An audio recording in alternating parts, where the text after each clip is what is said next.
process. So thank you so much. I really appreciate your time.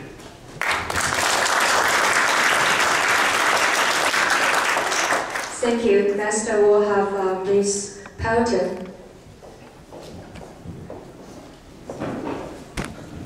Hi, I'm Cindy Peltonen. I live in Clawson, and I'm running for State Senate in District 13, which now includes Rochester and Rochester Hills, Troy, Clawson, Royal Oak, Berkeley, Birmingham, and Bloomfield Hills, 270,000 people. However, when I'm elected, I will be representing all the citizens of Michigan because decisions that are made in Lansing affect us all, no matter from where we're elected. I'm a teacher by training. I've taught at North Hill Elementary School in Rochester. I've taught at Troy High and Baker Middle School. And then I taught in Birmingham, or in Bloomfield Hills at Country Day and Cranbrook. I'm currently working at the International Academy, the Central Campus, where I help out in the music department. I've been there for 3 years now. And I do a lot of solo and ensemble accompanying. My husband Bill and I have lived in Clawson for 37 years. We've raised our 4 children there. We have 2 girls and 2 boys. They're grown now. They don't like it when I use the air quotes, but if they're still asking me for money, I think you can do that. I see Meredith just muted at the door. She's my campaign manager. I decided to run because I've been an advocate for children and for education since my oldest daughter Rebecca was in kindergarten. I started knocking on doors 26 years ago to make things better for the schools in Clawson. We started the Clawson Early Childhood PTA, of which I was the founding president. Then I served on Clawson Youth Assistance. I was active in the community and then served on the Board of Education for 20 years. So as a parent, a teacher, and a school board member, I have a unique view of how education could be done much better and more effectively in Michigan. Thank you for your kind attention. Thank you. Next, we'll have Ms. Curran, please.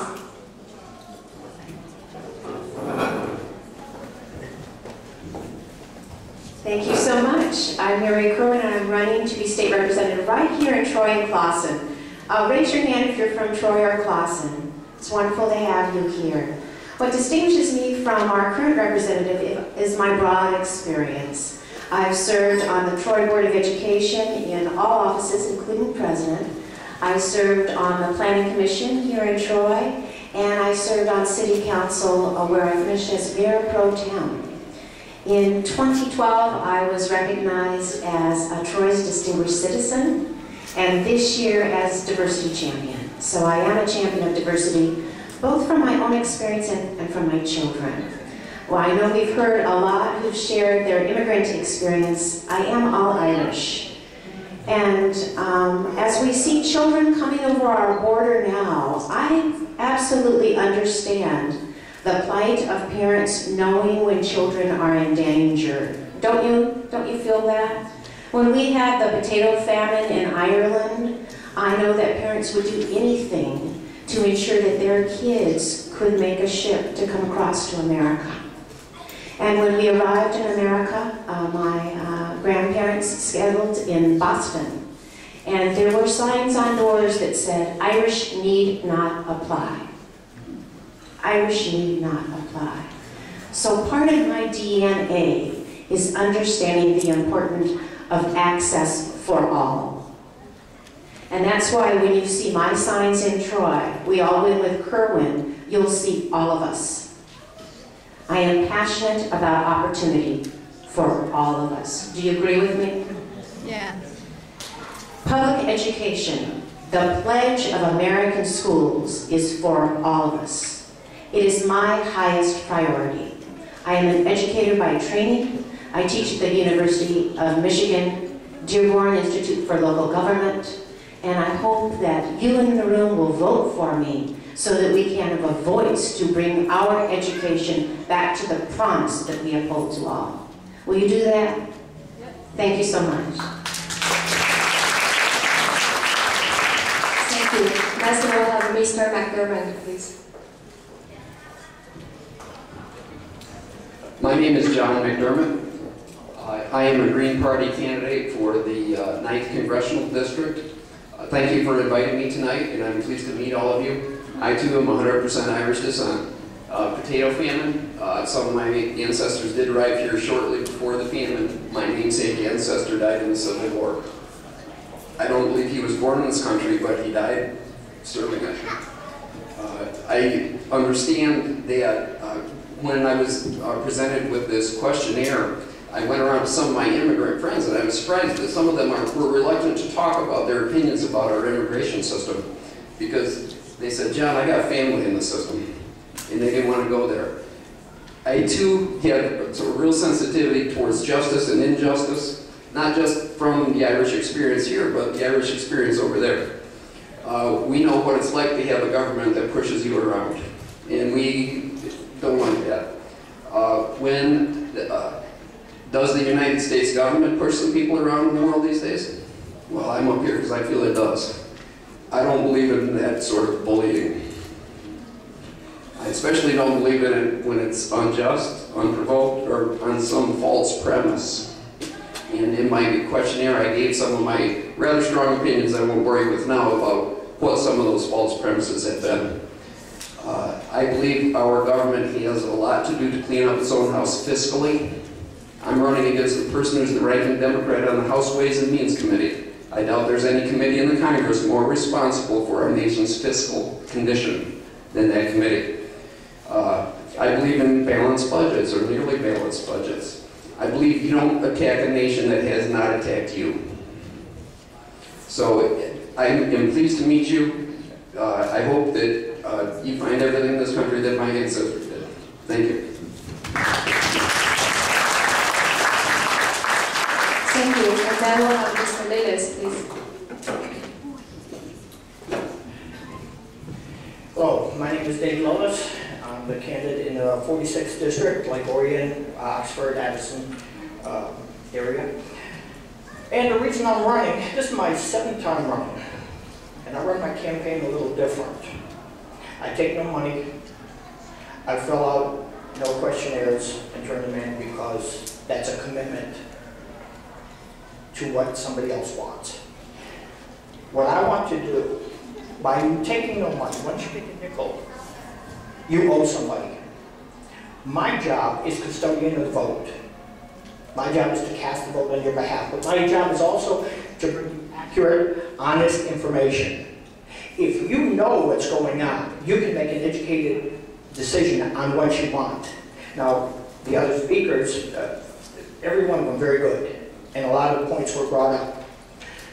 I'm one that also will represent every person in the district. Doesn't matter who you are. At present, I work on a cruise ship. We're a very diversified group, international. We all get along. We have 1,000 employees, and we have 2,600 passengers every week. And you learn to appreciate everybody. You listen to them and learn from them. What they do, why they do it. The one thing that I really want to push for myself and my district, as a representative and as a role model, is to extend a hand to other people. The government, I'm going to tell you something, the government doesn't love you, but people do. If we learn to extend a hand to each other, as opposed to other things that we do, we're going to be much further ahead. This is your decision. My job is to represent it, and that's what I want to do. Thank you very much.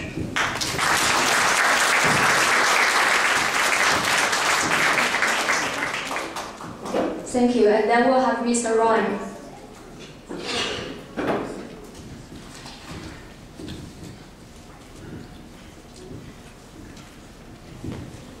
Thank you. My name is Michael Ryan. I'm a 54-year-old married dentist with children who lives in Berkeley.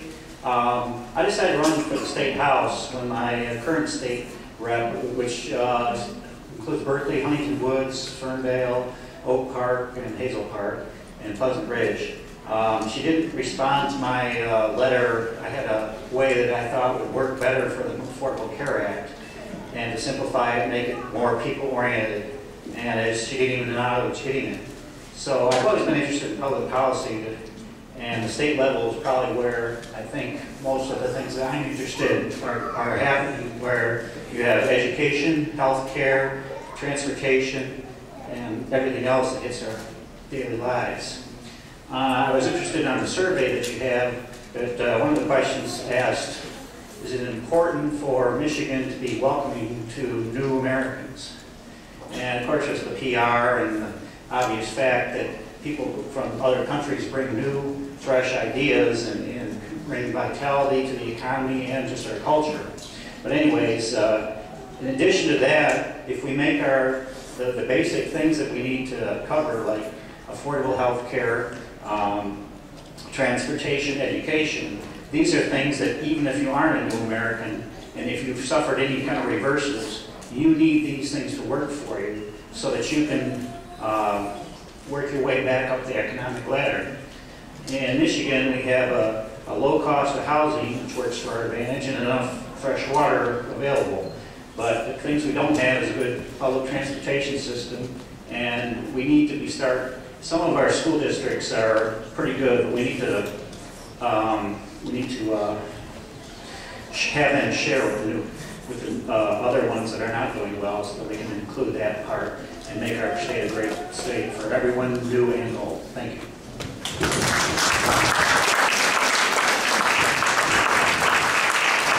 Thank you. And then we'll have Mr. Young, please.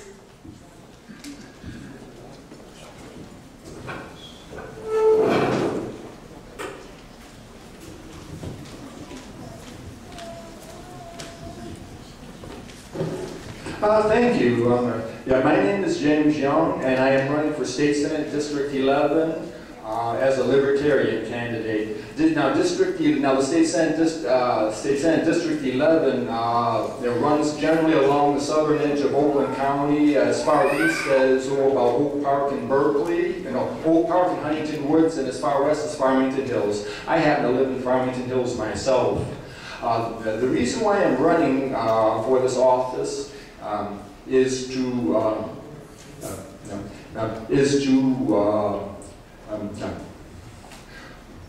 bring libertarian values to this state so that we can all live in a free and prosperous society here in this state.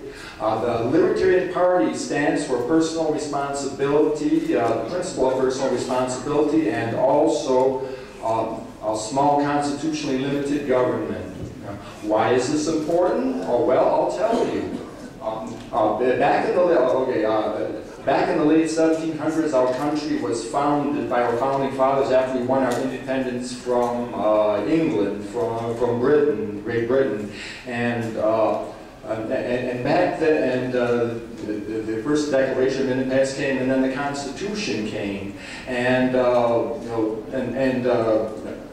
at that time, and in 2 years in the immediate future, our country was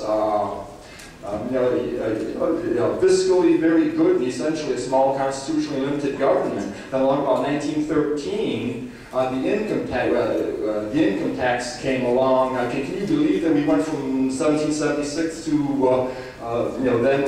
to that 1913 without an income tax? And then 1981, we have our first $1 trillion in debt. And at the state level, government has grown very much too. As your state senator, I will be a watchdog for every opportunity to make reductions so that we can all live in a state with a state government that's as small and free from necessary regulation as possible. On November 4th, please vote Libertarian. Thank you.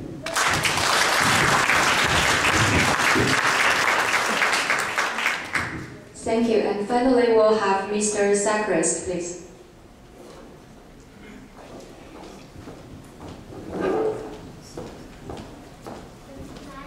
Thank you. Good evening.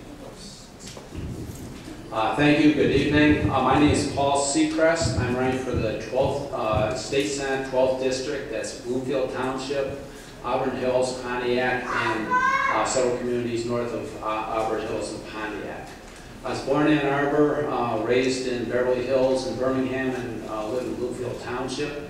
My education, I have a teaching degree in history from DePauw University in Greencastle, Indiana, a minor in economics, an MBA in finance from Indiana University in Bloomington, Indiana. I'm retired from Chrysler. I spent my entire career in Chrysler purchasing, where I purchased their most complex systems, and with annual values of $300 or $400 million. 3 reasons I'm running.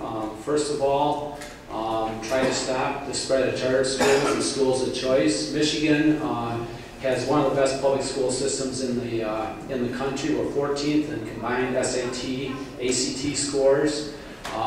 Those advocating competition are going to upend almost every district in the state. There are already 48 bankrupt.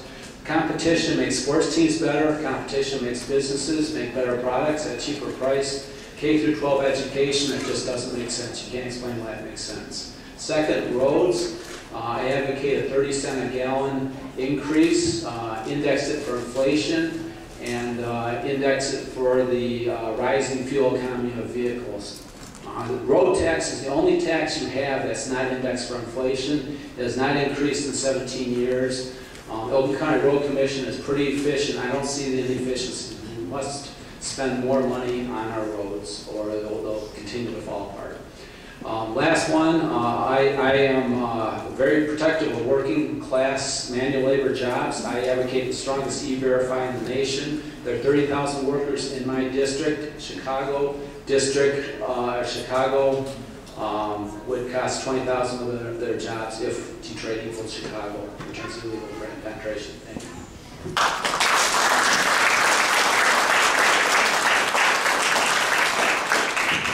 Thank you all for the self-introduction. And now we'll come to the question and answer section.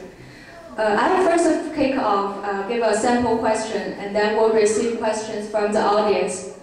Each person has 30 seconds to ask a question, and then again, each candidate has 1 minute to answer it. Candidates may remain seated, and I'll pass you the microphone. So the first question is an immigration question, so only for the candidates of Congress.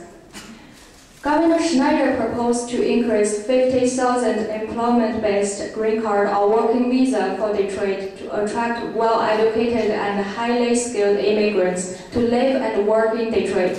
So what do you think about this plan, and what action you are going to take to proceed or against this proposal?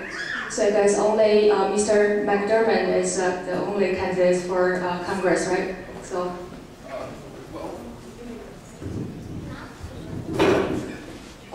To bring 50,000 workers to Detroit is an interesting idea, a great idea for Detroit. Are those jobs there for those 50,000 workers? I don't know. But I do like the idea of recruiting qualified immigrants. So I don't have any critical opinion of the governor's initiative, but it sounds more like an idea than a plan to me. I think I may have responded in my written answer. So I feel like I don't know exactly what how he intends to employ those people. Did he discuss that? I don't know. And so it's a very interesting idea. I like it, but I don't think it's complete yet. I think it's still an idea, not a plan. But so far, so good.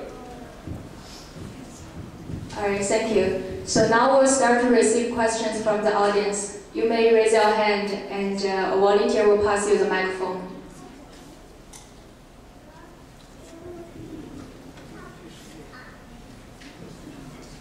Okay.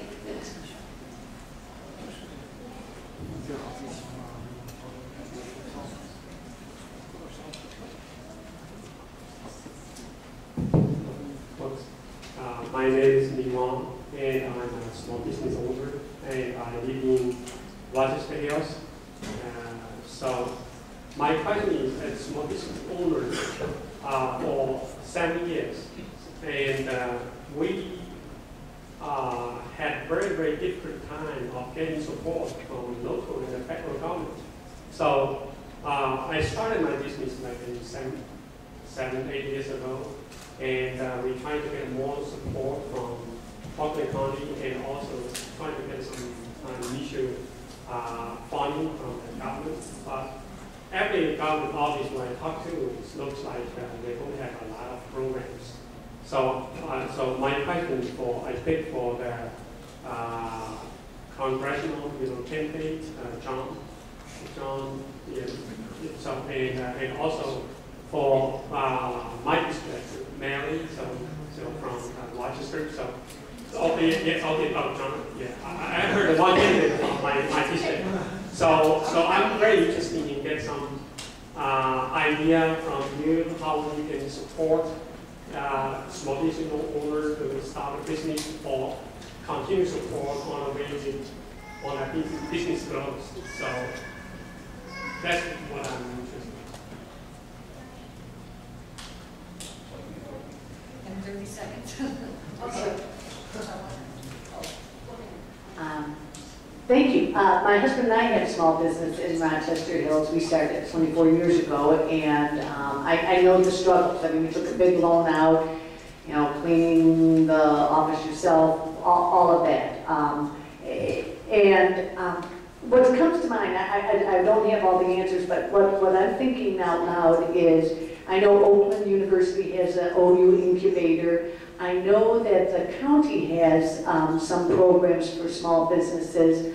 I know the mayor of Rochester Hills has a business consortium, but unfortunately I think he limits it to the large business and the big corporations. And I think there's a disconnect with us small business owners. I'm thinking out loud, Chamber of Commerce, and I don't know at the state level right now. I have to look into it, further support. But I know it is tough getting funding, and you can kind of get lost in the shuffle. So I'd like to maybe work a little more with OU and see if some of those different processes could help you. I'm wondering what kind of specific support you were looking for and didn't receive?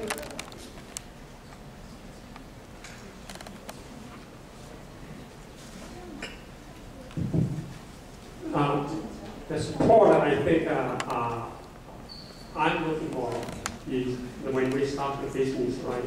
And we need some initial funding, and also if the local or state level, you have some program and to promote some initial, I think, marketing efforts for the small business. For example, my business is consumer electronics. We have to attend a lot of trade show, state level or international level. That's how I experienced the business, how to start and then grow over time. But when we talk to our competitors on a global level, and sometimes on a domestic level, I always heard, they got some support from their government. For example, I went to Hong Kong twice a year to attend the global consumer electronics show, and also the consumer electronics show in Las Vegas every year in January. And I saw all the stands that got some levels of support, not all, but a lot of the booths that got some support. So I always talk to my partner, we didn't get anything, So I think one way to get, the business, to promote the small business local in the state, in Michigan State, I think, the government or have some kind of program. If you are going to attend an international show once a year or whatever, get some support. That's only financial funding. And also, I think information sharing for the local government. I think I read a Money magazine recently. Rochester here is on the top 10, the best city to live in the nation. Up to 2014, the ranking is number 9, which is great. One main factor is the job growth, the potential job growth in the next 2 to 5 years. I don't remember exactly. So how we have to maintain that, competitive advantage. So one magazine, Michigan, Rochester here is the only city on the east. I think of the top 30 or top 50. So I think there are a lot of things to do. I see the times sign job. I think I love my idea. So for candidates, I think these questions probably I don't want to, take more time, but these questions, I mean, the dialogue could go on and on. But I think there are a lot of things can be done, to support the local business, growth in the job. Thank you for that clarification. I'm not aware of any programs per se. I do know there's small business administration loans available through the federal government. I'm not aware of anything at the state level. It seems the attention mostly has been for large corporations and tax cuts benefiting them. So from my point of view, we could do better to help working class people and small business owners by creating jobs. And the way to do that is to invest in our infrastructure, put people back to work, people who work in our cities and our counties, put our teachers back to work. Then they have money in their pockets to buy your goods and services. So that would be something that would be important to me. And as Joanna said, I think we could do a much better job of information sharing. I know in Tech Town in Detroit, they also have some incubator types of things going on. So we could do a better job, and I appreciate you bringing that to our attention. Thank you. I believe at the state level, the agency that is most directly targeted to do that sort of work may be the Michigan Economic Development Council. I have not personally studied all of the programs of the MEDC. I believe the Mackinac Center for Public Policy has recently studied it. And I believe their conclusion was that they felt that it was crony capitalism. That in fact, I don't know that, I'm just attributing that's their remark. And so there may be some companies receiving support. I don't think the government should pick and choose the winners. I like seeing people being able to compete on their own ability and initiative. And part of what bothers me is seeing the government pick the winners. Is the Mackinac Center for Public Policy's criticism of the Michigan Economic Development Corporation valid? I don't know, but they published it. And I think that might be a good place to start that. My time's up. Thank you. Thank you, and then we'll have Ms. Barr to answer this question. Before that, we would like her to introduce herself. So you may come to the podium, please.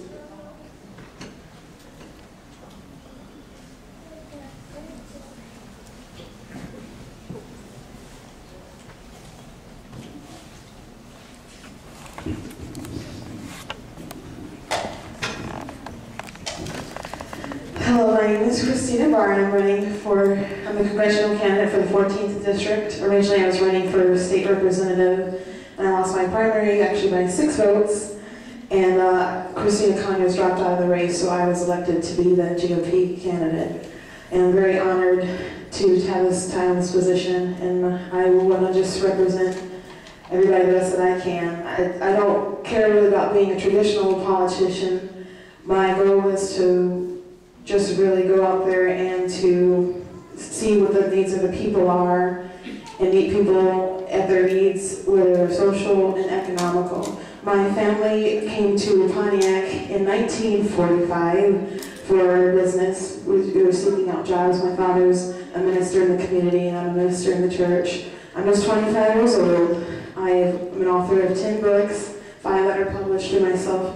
I self-published through my company, Ninja Dust Publishing. I'm the co-founder of The Gorgeous Geeks, where we discuss all things geeky, but our message is to promote intelligence, and that intelligence is true beauty. Me, my sisters, and my brother, we work with clean teams and life clubs to promote healthy and clean life choices. And one of the unique things I would say that I would bring to the table is a different perspective as far as, well, the elephant in the room is it's unusual to be a black Republican, and I've gotten some flack about that, but my father has always taught me that no matter who you are and where you're coming from, you really just have to do the best that you can, work as hard as you can, and if someone doesn't like where you're coming from, or they may even be racist, you, as long as you work as hard as you possibly can succeed. This is America, where we have the American dream and anyone is possible to achieve it. So I don't really care about, I try to make it a non-issue and I just do the best that I can.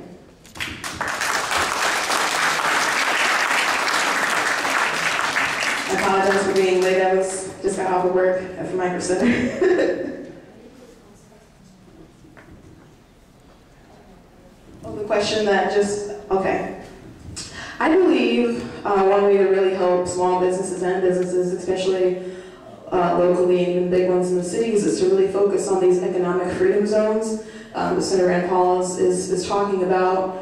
Talking about limiting payroll tax for the employers that pay out, for employees, a little bit more to take home on your paycheck, a little bit more that we can spend in our communities.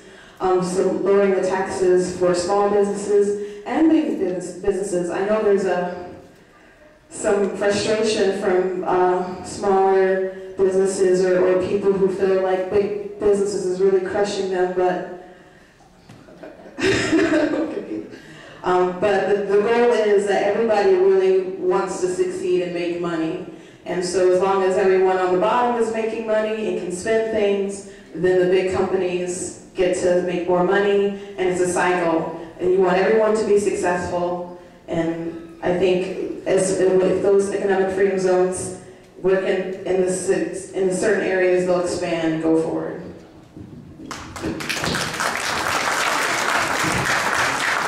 Okay, next question.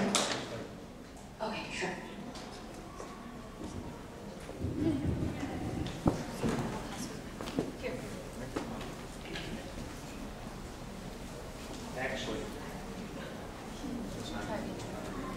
Actually, I have a question for Mr. Seacrest. If I understood you right, you mentioned a 30% increase in fuel tax. You are aware that the state of Michigan has number 6 in the highest fuel tax in the country. Instead of increasing the fuel tax, we pay 44.7%, if I remember right, state fuel tax. We're only using 11.7% of that for the roads. So instead of increasing the tax, why not spend the money where it belongs?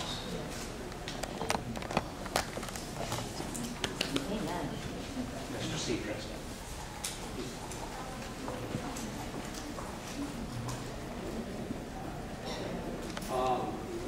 Yeah, that's true. Our fuel taxes, if you include the state sales tax,